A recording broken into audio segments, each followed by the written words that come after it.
What's up, folks? Who out there believes you can have fun investing in the stock market? I'm not talking about just being happy to see your portfolio growing gradually over time.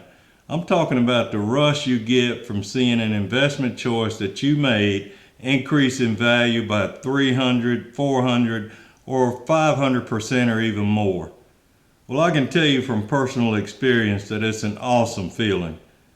What would it do for you if you could take $1,000 and turn it into $5,000?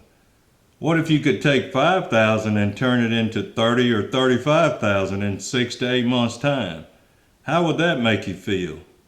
Well, I've done exactly that, and I've done it on more than one occasion. And you can do it too if you're willing to put in the work and if you're willing to take on the risk.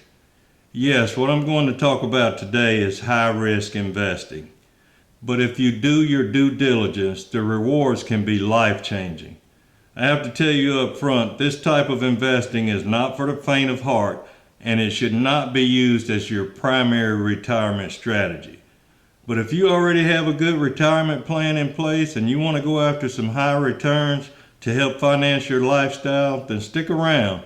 I'm going to give you some tips on how to find these types of investments and how you can actually have fun investing in the market.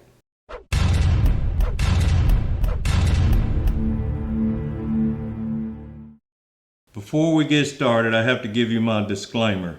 Nothing that I'm about to say is to be construed as a stock tip or an endorsement to buy any specific security. You also need to know that this type of investment is very risky and you could lose some or all of your money. This is not a get-rich-quick scheme, and past results are not indicative of future performance. Now that we got that out of the way, let's get into this. Before we talk about how to find some of these high potential stocks, let's first talk about some of the things that have changed since COVID-19 hit and how that might affect the growth or decline of some stocks going forward. One of the biggest impacts COVID-19 has had on our lives is in the area of public gatherings.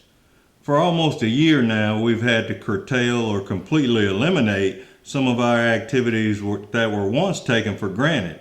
I'm talking about things like going to a movie theater, going to church, dining out freely and comfortably, travel, which has affected hotels, airlines, and cruise lines, just to name a few.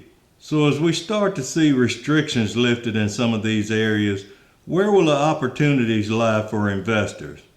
Well, if you look at movie theaters and think that that might be an opportunity for investment, you might have to look at where movie theaters stood prior to COVID-19. This industry was already in decline prior to COVID-19. In fact, the movie theater industry has been in a steady decline since around 2017. So even though their stock prices are relatively low right now, I wouldn't expect a big run-up in price even after COVID-19 is gone. Streaming services had already put a dent in ticket prices prior to COVID, and I believe that trend will continue. But if you're thinking that you should invest in these streaming services, you're kind of already missed the boat on that one. The big players in this space are already overpriced for the kind of returns we're looking for. So what about restaurants versus food delivery service such as Uber Eats or DoorDash and others? Well, the major restaurant chains adapted pretty well after struggling initially, and the food delivery services did see an uptick in their revenue, but now that uptick is already baked into their price. So those stocks are not going to give us what we're looking for either. But what about travel? I don't know about you, but I can't wait to travel again. As the vaccine gets more widely distributed and travel restrictions get lifted, I think you're going to see people start to travel in record numbers. So where do you invest to profit from a year of cabin fever? Should you invest in airlines, hotels, Airbnb? Well, there may be some bargains in some of those areas, but remember, we're looking for at least double-digit returns, and we want to be able to buy in volume.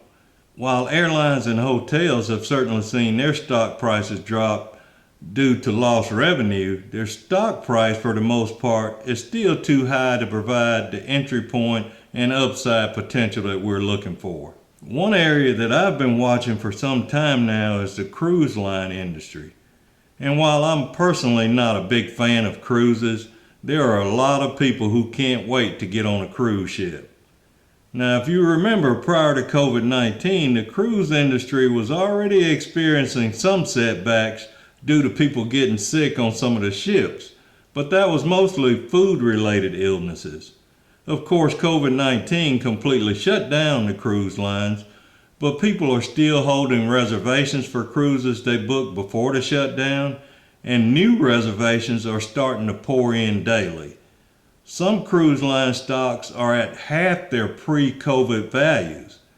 Add to that the fact that this downtime has given some cruise lines a chance to revamp their fleet and their safety protocols.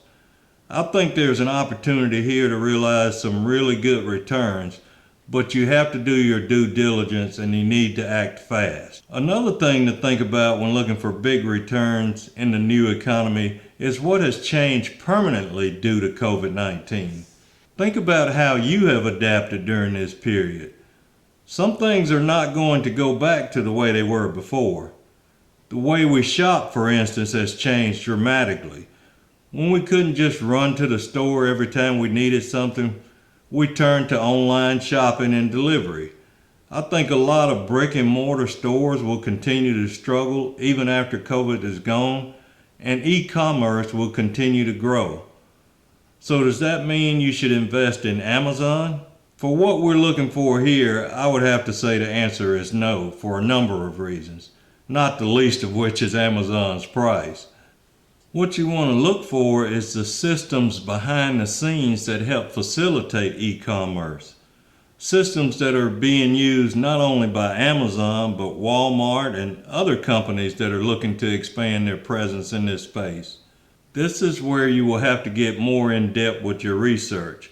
But if you have opened an investment account like I suggested in my last video, you will have access to research and screening tools that will make it a lot easier to find some of these bargains with high growth potential. Yet another area that I believe will be permanently changed is virtual collaboration. A lot of companies have realized that they can function just as efficiently without having everyone show up in an office building. Just look at what this did for platforms like Zoom and FaceTime.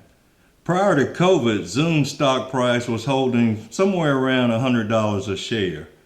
But somewhere around October of 2020, Zoom peaked at almost $600 a share and is now hovering around the $370 mark.